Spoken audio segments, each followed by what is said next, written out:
Hello guys, welcome to my channel. তাহলে বন্ধুরা, আজকে রান্না করব চিকেন কারি, চিকেন পটল আলু কারি।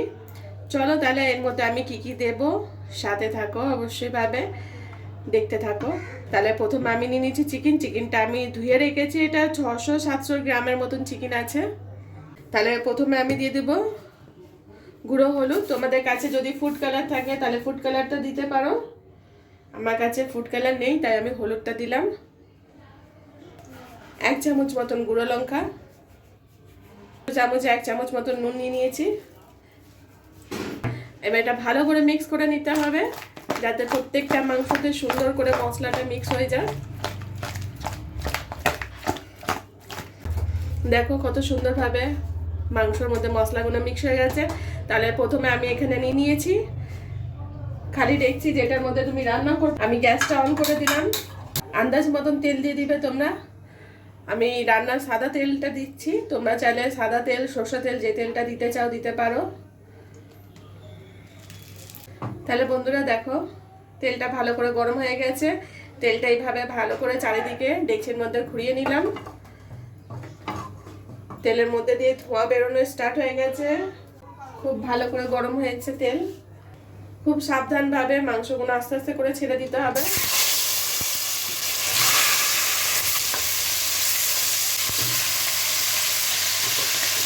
খুব হালকা হালকা মাংসগুলো নেড়ে নিচ্ছি।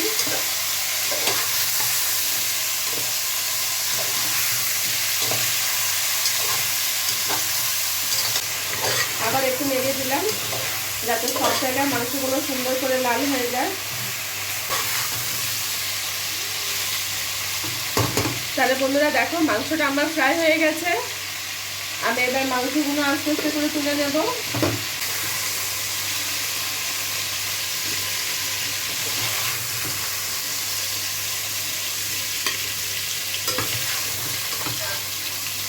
দেখো বন্ধুরা, কত সুন্দর ফ্রাই হয়েছে, একদম সফট হয়ে আছে। এবার দেখো, আলুগুলো আমি এইভাবে কেটে নিয়েছি। আমি এবার আলুগুলো দিয়ে দেব।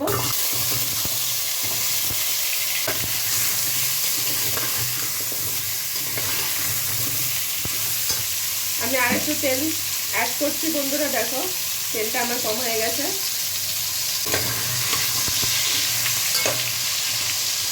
আলুটা ভালো করে ফ্রাই করে নিতে হবে। আলুটা ফ্রাই করবার সময় একটু ঢেকে দেব, যাতে সুন্দরভাবে আলুটা গলে যাক আর ফ্রাইও ভালো করে হোক। আঁচটা একটুখানি কম করে দিলাম। তাহলে বন্ধুরা 2-3 মিনিট পরে আবার ঢাকনাটা খুলে নিচ্ছি। এবার আলুর মধ্যে সামান্য একটু হলুদ দেব। দেখো, 1/2 চামচ মতন হলুদ দিলাম।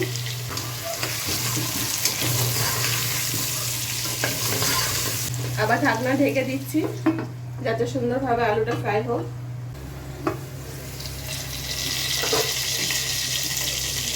দেখো বন্ধুরা, আবার ঢাকনা খুলে আমি আলুটা নাড়াচ্ছি, যাতে সুন্দর করে আবার আলুটা ফ্রাই হয়ে যায়। আঁচটা এবার জোরে আঁচ করে দিলাম। পাশে 1 সসপ্যান গরম জল বসিয়ে দিয়েছি। দেখো বন্ধুরা, এবার আমি আলুগুলো তুলে নিচ্ছি। আলুটা অনেক সুন্দরভাবে কালার হয়ে গেছে।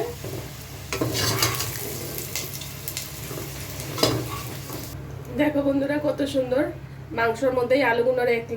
দেখো বন্ধুরা, আমি এখানে পটলগুলো এইভাবে ছাড়িয়েছি, মাঝখানে আমি খসাগুলো রেখেছি, আর এমনি মাঝখান দিয়ে 2টো ফালা করে নিয়েছি। এবার আমি পটলগুলো দিয়ে দিই।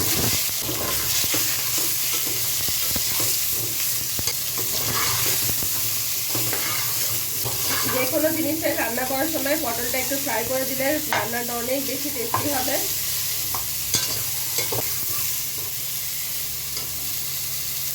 দেখো বন্ধুরা, আমার পটলটা ফ্রাই হয়ে গেছে। এবার আমি পটলটা তুলে নেব।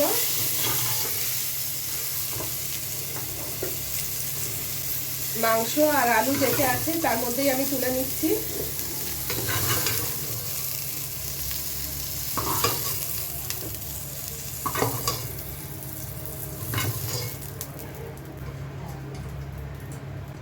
এবার আবার আমি রান্নার তেল অ্যাড করছি। তোমরা আন্দাজ মতন যে যেমন তেল ইউজ করবে সেটা দিতে পারো। আঁচটা জোরে করে দিলাম। প্রথমে আমি দেব দেখো তেজপাতা, এবার দিচ্ছি শুকনো লঙ্কা, এবার দিয়ে দিব পেঁয়াজ,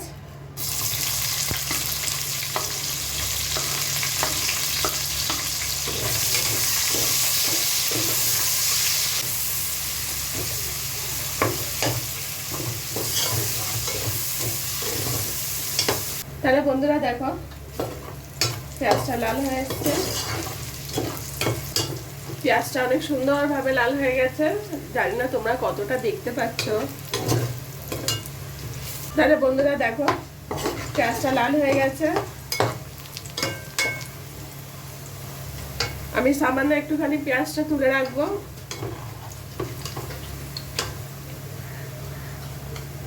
খুব বেশি না, দেখো একদম অল্পখানি পেঁয়াজ তুলে রেখেছি।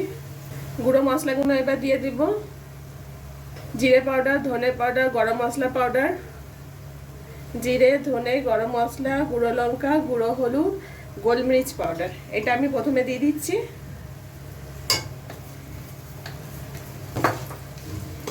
ভালো করে নেড়েছে, একটুখানি গুঁড়ো মশলাটা আগে ভালো করে একটু ফ্রাই করে নেব। দিয়ে দেবো এর মধ্যে আদা রসুনের পেস্ট, 2 চামচ মতন আদা রসুনের পেস্ট নিয়েছি আমি।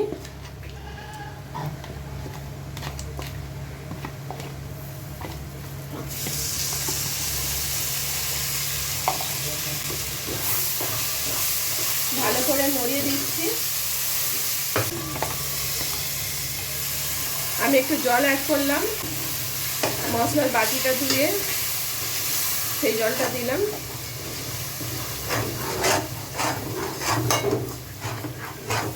দেখেছি বন্ধুরা এইভাবে মশলাটা ফ্রাই করে দিলে কত সুন্দর, খুব তাড়াতাড়ি মশলা কষা হয়ে যায়।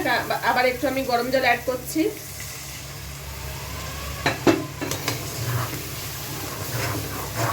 যতক্ষণ না মশলা থেকে তেলটা ছাড়ছে ততক্ষণ অবধি কষে নিতে হবে।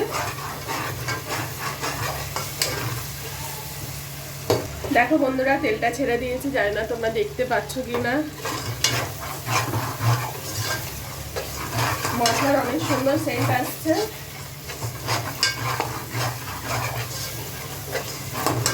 চলো তাহলে আমার মশলা কষা হয়ে গেছে।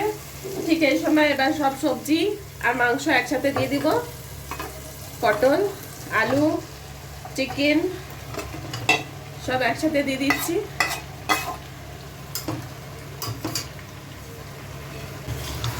আবার একটু ভালো করে নাড়িয়ে দিচ্ছি যাতে সব সবজি মাংস সব জায়গায় একসাথে ভালো করে মশলাটা মিক্স হয়ে যায়, ভালো করে কষা হোক।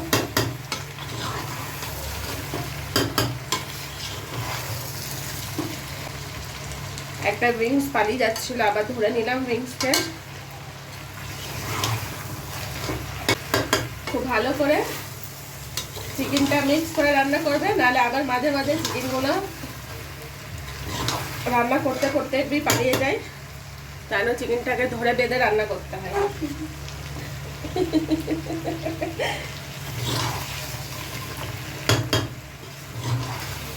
যেহেতু উইংসগুলো আমার মেয়েদের ফেভারিট আছে, আমি কি করে পালাতে দিতে পারি। অনেক সুন্দর সেন্ট আসছে। রান্না হওয়ার আগেই আমার মেয়ে দাঁড়িয়ে আছে যে রান্না কখন হবে। চলো এবার তাহলে জল দিয়ে দিই। গরম জল আমি অ্যাড করছি, তোমরা কিন্তু অবশ্যই ভাবে গরম জল অ্যাড করো, ঠান্ডা জল দিও না।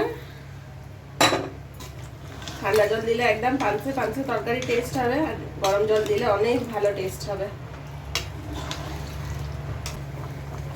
দেখেছো বন্ধুরা গরম জল দিলে তাড়াতাড়ি খুব তাড়াতাড়ি ফুটে যায় সাথে সাথে। ঠান্ডা জল দিলে না রান্নার টেস্টও ভালো আসবে না। এইভাবে আমি কিছুক্ষণ 5 মিনিট মতন ঢেকে দেবো। এখনো আমি নুন দিইনি না, নুনটা আমি এবার অ্যাড করে দিই। দেখো বন্ধুরা আমি নুনটা 2 চামচ মতন নুন দেব।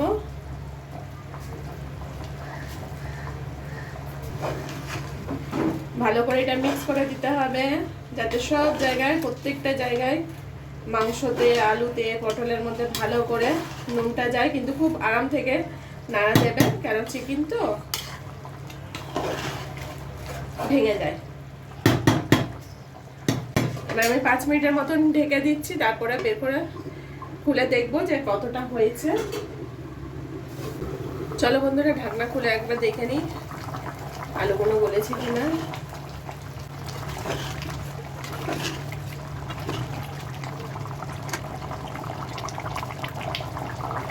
দেখো আলুটা একটুখানি শক্ত আছে, আর একটুখানি গলবে।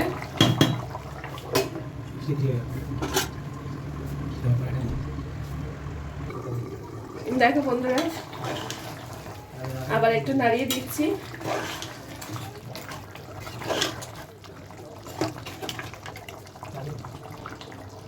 একটু আলুটা দেখে নিই আলুটা গলেছে কিনা। আলুটা গলে গেছে, তাহলে আমি গ্যাসটা বন্ধ করে দিচ্ছি।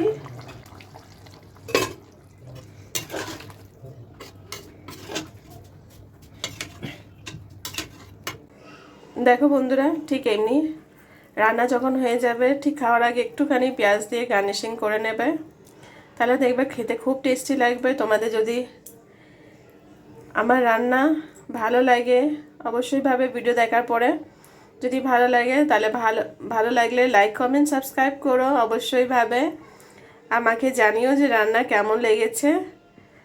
খেতে খুব টেস্টি লাগে জানো তো এই রান্নাটা, এইভাবে রান্না করলে। Thank you for watching, bye by.